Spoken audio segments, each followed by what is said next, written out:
Gundam.tk presents Gundam Ez8.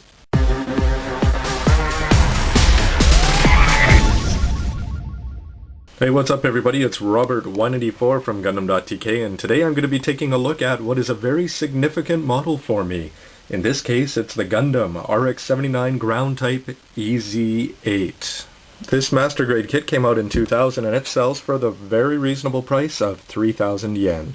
If you take a look at my 144th V Gundam, you can see in the background it has a postcard of a forest, which I thought perfectly suits this show, which is the 08th MS team. And if you haven't gone and seen this OVA yet, I really recommend it. It was my first, and the ground Gundam was my first Gundam, and this is my last lead Gundam.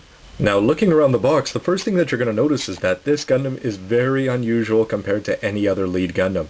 Noticeably in the fact that it has 0 yellow on it and very little red and a lot of blue. And here you can see it in the back. The cockpit opens up, which seems to be a nice feature. It comes with multiple hands, so they're not very posable in and of themselves. There it is with the hatches open, and you get a pilot figure of Shiro Amada. On the other side of the box, you can see that this can kneel down, which was a big deal back in 2000, and it comes with a hyper bazooka for the ground type. It also comes with a backpack, which you can choose, and a frame that you can choose to put on or off, lending it to the ground Gundam mystique. And inside that backpack, you can also store a bunch of weapons. It comes with marking seals, and it comes with, besides the hyper bazooka, 2 beam sabers. It also comes with 2 different beam rifles, a shield, and extra ammo packs. Once you've cracked the box open and built this up, you're going to get what is the least exciting A-plate in all of Gundam. I don't think I've ever had a model with an A-plate so bland like this and just white. So of course you're going to get mostly gray-white. You're going to get a little bit of a darker black, which is mostly going to go into the backpack, and then the blue for the torso and for the feet. And then the extra things, you're going to get 2 clear beam sabers. You're going to get a clear part for the eyes that go into the head, a sheet of polycaps, and a part that holds the figure. Of course, in addition to the plates, you're going to get regular seals for the eyes here for the cameras, including the chin. That's a sticker, not a red part. You're also going to get marking seals, which I tend not to put on because they really leave... You can see the mark all around the sticker when you put them on, which I'm not a big fan of. And here's what I am a big fan of, which is the dry transfer decals. And when you put these on, basically you just cut them out very carefully and put some tape around it and get it exactly where you want it on the Gundam. And then basically just take a pencil or a toothpick and just rub over it. And once you do that, it's going to transfer really well. And when you take it off, peel it off slowly so that the tape keeps it in place if you have to go back and fix parts that didn't transfer the first time. Inside this bag you also get nuts and bolts, which you're going to use when you're building the arms. That's something they don't use on master grades nowadays very often. Now the manual is a standard Universal Century cover, and then on the back you have a nice back shot of the back of the Ez8. And I want to complain, because inside this manual, if you're new to building Gundam kits, you're going to find that there's some mistakes in here. And you can see here that the plates go up to M, and then you get a bunch of extra little parts.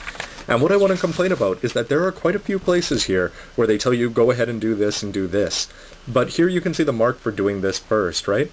But in a few places, I think they really should have put in that mark. And because when you're putting things together, sometimes you want to do something before you do the other thing, and in later manuals they do a pretty good job of telling you what that is. But in this manual, quite a few times, if you didn't think it through before doing it yourself, you might put things in the wrong order. So something Bandai has come a long way with their manuals. And you can see besides the color splash page, it's pretty much just regular information and then where to put on the decals at the back, not in color.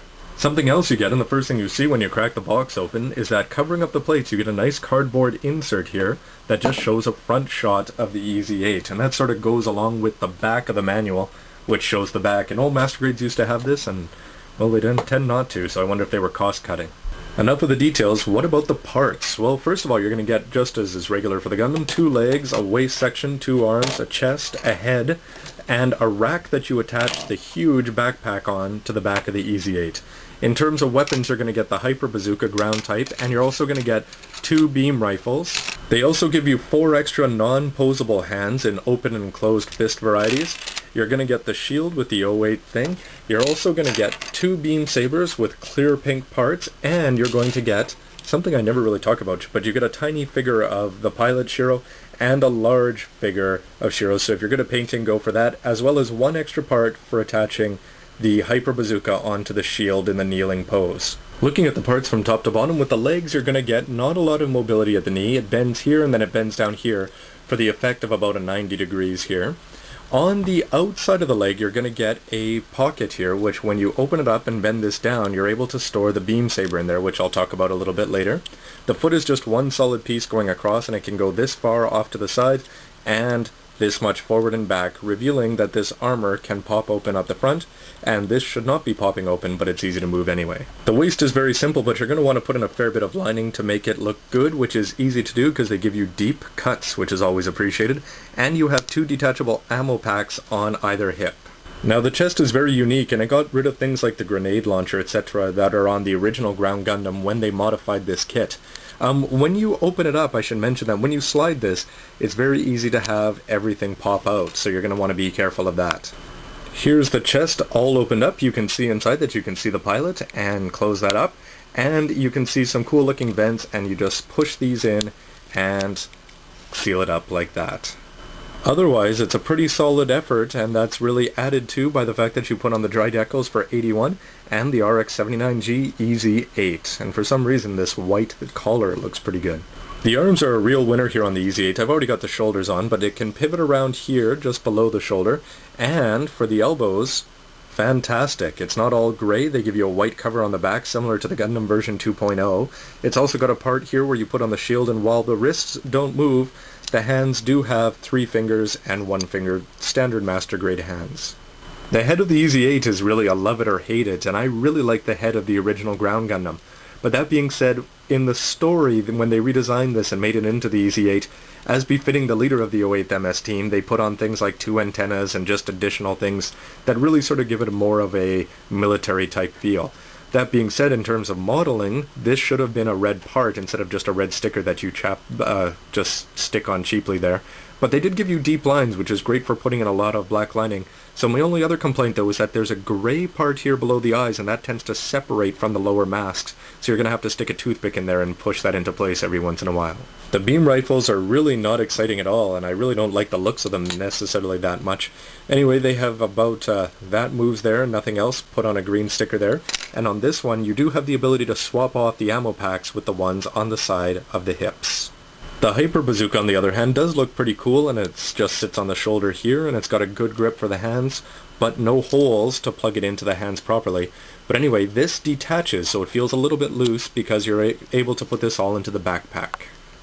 So for the backpack itself, it's just this big block, and you can put in some lining wherever you choose, and you can open it up at the top and at the bottom. Inside the backpack, you can see once you've opened it up that there's sliders here, so this gray part on the bottom actually pops out, and you're able to take apart the Hyper Bazooka and put all the parts in there and then slide it in.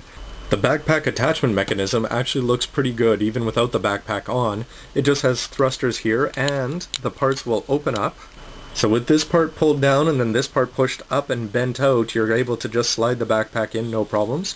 My only complaints being that when this is down, it doesn't want to stick in here very well, and if it does, it tends to pop up at a moment's notice.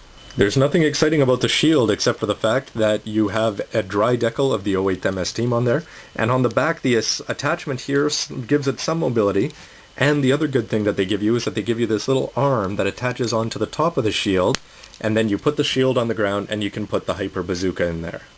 My big complaint, and I wonder, this is going back to my very first Gundam model ever, which was the Master Grade Ground Gundam, is that you're not able to put these beam sabers into the pockets as advertised. So these are on the side of the legs, and when you put them in, even though no matter how hard you try to push it down, it doesn't want to go, and you can see here that everything gets in the way when you try to close that up.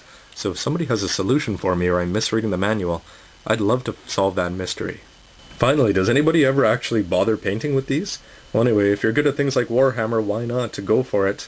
But otherwise, this is just going to go sit in a Ziploc bag with all its extra weapons, and I'll never see this thing again. So thanks for watching part 1, and stay tuned, and please leave a comment, a rating, and subscribe if you haven't already. And stay tuned for the next part to see the Gundam Ez8 all put together. Thanks for watching, gundam.tk. You know, for 3,000 yen, they could have at least given me another postcard. Seriously.